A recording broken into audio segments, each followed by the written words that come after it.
Hello friends, स्वागत है आपका यूट्यूब चैनल में। कैसे हो आप सब फ्रेंड्स? आज के इस वीडियो में सबके लिए प्रिंटेड डेली वेयर साड़ी का कलेक्शन देखेंगे।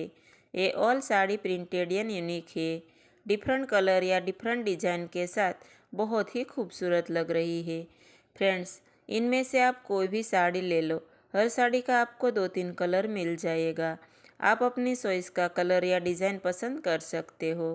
फ्रेंड्स, ये ऑल हल्की फुल्की डेली वेयर साड़ी है।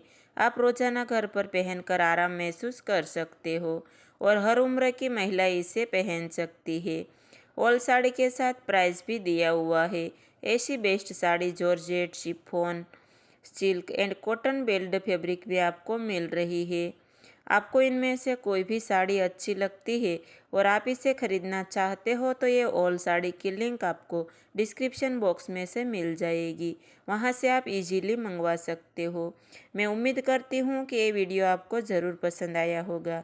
अगर वीडियो अच्छा लगे तो प्लीज़ एक लाइक करके चैनल को सब्सक्राइब करना बिल्कुल ना भूलें, ताकि आने वाले नए वीडियो की नोटिफिकेशन आपको तुरंत ही मिल जाएगी एंड ये वीडियो आप सबसे पहले देख पाओगे। फ्रेंड्स, आज के इस वीडियो में इतना ही। फिर मिलेंगे नए वीडियो के साथ। Thank you for watching.